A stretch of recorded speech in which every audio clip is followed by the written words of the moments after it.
যানজট এড়িয়ে দ্রুত দুর্ঘটনাস্থলে পৌঁছাতে ঢাকায় নামছে 40টি বিশেষ মোটরসাইকেল অ্যাম্বুলেন্স। এছাড়া মহাসড়কে ট্রাফিক ব্যবস্থাপনা জোরদার, দুর্ঘটনা কমাতে হাইওয়ে পুলিশকে দেয়া হচ্ছে 80টি পেট্রোল মোটরসাইকেল। রাজধানীতে এক অনুষ্ঠানে এসব জানিয়েছেন সড়ক পরিবহন মন্ত্রী শেখ রবিউল আলম। যাত্রা শুরু করল সড়ক নিরাপত্তায় নতুন এক উদ্যোগ। সড়ক নিরাপত্তা প্রকল্পের অধীনে আনুষ্ঠানিকভাবে শুরু হলো দুর্ঘটনা পরবর্তী জরুরি চিকিৎসা ও টহল সেবা। দ্রুত চিকিৎসা নিশ্চিতে জয়দেবপুর, হাটিকুমরুল, বগুড়া, রংপুর, হাটিকুমরুল, নাটোর, রাজশাহী এবং জয়দেবপুর, ময়মনসিংহ এই 500 কিলোমিটার জাতীয় মহাসড়কে থাকবে 60টি basic life support ambulance. 10 kilometre পর রাখা হবে একটি করে, যেটি দুর্ঘটনার পর আহতদের দ্রুত উদ্ধার করে পৌঁছে দেবে কাছের হাসপাতালে। যানজট এড়িয়ে দ্রুত দুর্ঘটনাস্থলে পৌঁছাতে ঢাকা মহানগরে থাকবে 40টি বিশেষ মোটরসাইকেল অ্যাম্বুলেন্স।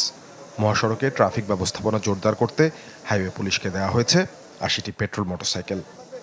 তীব্র যানজটে মোটরসাইকেল অ্যাম্বুলেন্স সার্ভিসটি দ্রুততম সময়ে ফার্স্ট এইড নিয়ে পৌঁছাতে পারবে।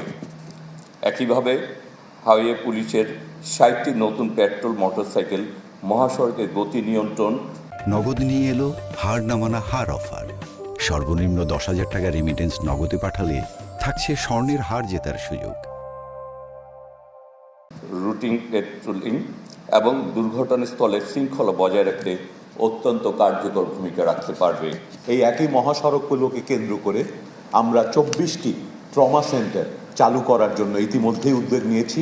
এই অ্যাম্বুলেন্সগুলো এবং এই মোটরসাইকেলের মাধ্যমে যে প্রশিক্ষিত স্বেচ্ছাসেবকরা আসবেন, এই ধরনের নেটওয়ার্কটা আমরা ভবিষ্যতেও সাস্টেইনেবলভাবে আমাদের হেলথ সিস্টেমের, রেগুলার হেলথ সিস্টেমের পার্ট হিসেবে পরিচালিত করতে পারি, সেই লক্ষ্যে আমরা কাজ করছি। উদ্বোধনী অনুষ্ঠানে সড়ক মন্ত্রী জানান, 2030 সালের মধ্যে সড়ক দুর্ঘটনা অর্ধেকে নামিয়ে আনতে চায় সরকার। নির্দেশ দেন হাইওয়ের কাছাকাছি হাসপাতালগুলোকে জরুরি সেবা প্রদানে প্রস্তুত থাকার।